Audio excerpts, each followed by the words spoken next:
Herkese merhabalar, ben Huri. Huri Tek Mutfak'ta kanalıma, mutfağıma hoş geldiniz. Bu kurabiye 2 ay dursa asla bayatlamıyor. Gerçekten çok lezzetli ve pratik. Hemen tarifimize başlayalım. 125 gram yumuşak tereyağı, 2 adet yumurta, 2 yemek kaşığı sıvı yağ, 1 çay bardağı toz şeker, 1 paket vanilya, 1 paket kabartma tozu, 2 yemek kaşığı sirke. Tüm malzemeyi homojen olana kadar elimizde yoğuralım.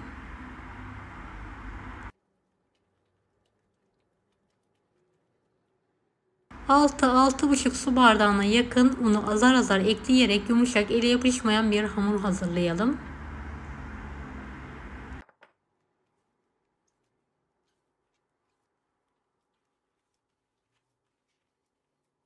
Hazırladığımız hamuru tezgah üzerine alalım.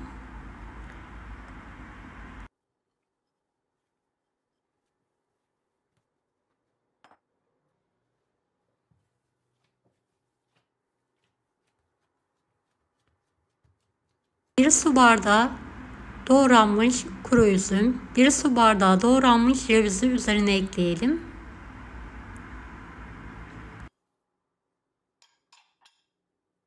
Üzümleri doğrayarak kurabiye eklerseniz daha üzüm aromalı bir kurabiye elde etmiş olursunuz. İsteğe bağlı 1 pakette damla çikolata ekleyelim. Tüm malzemeyi toparlanana kadar tekrardan yoğuralım ve hazırlayalım.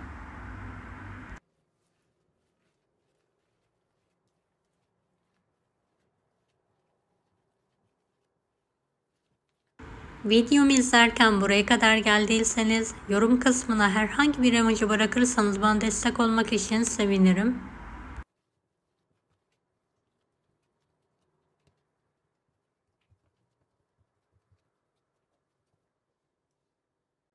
Evet, hamuru toparladım gördüğünüz gibi. Küçük bir çay kaşığıyla kopartarak şekil verelim. Böyle küçük küçük kurabiyeleri şekil verirseniz rengi kararmadan, kuru üzümler yanmadan kısa sürede pişeceği için daha lezzetli ve daha kıyır kıyır bir kurabiye elde etmiş olacaksınız. Tek lokmalık olacak şekilde kurabiyelere şekil vermeye devam edelim.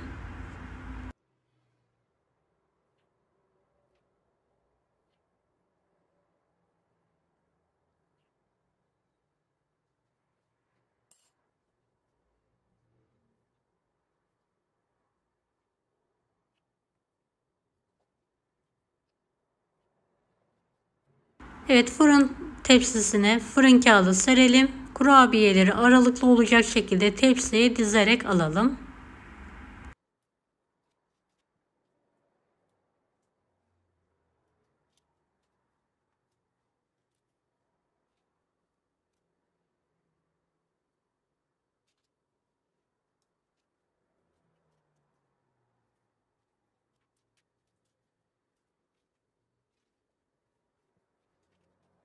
Evet, kalan hamurları da aynı şekilde, aynı ebatta şekil vermeye devam ediyorum.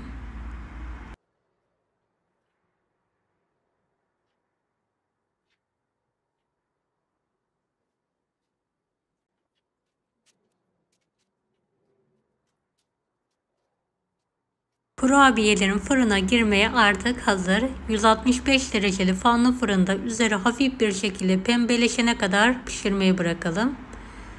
Gördüğünüz gibi pembeleşti. Hemen fırından çıkartıyorum ve kendi halinde soğumaya bırakıyorum.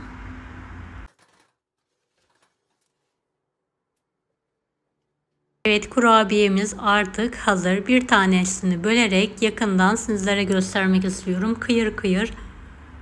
Üzümlerinde gördüğünüz gibi yanma olmadı. Gerçekten çok lezzetli oldular. Hava almayacak şekilde kavanozlarda 2 ay hiç bozulmadan, bayatlamadan saklayabilirsiniz. Deneyecek olanlara şimdiden kolaylıklar dilerim. Kanalıma ücretsiz abone olmayı unutmayın. Bir dahaki videolarda görüşmek üzere.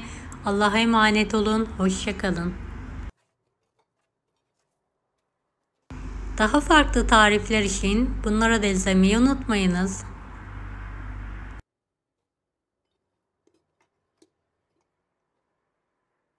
Afiyet şifa olsun herkese.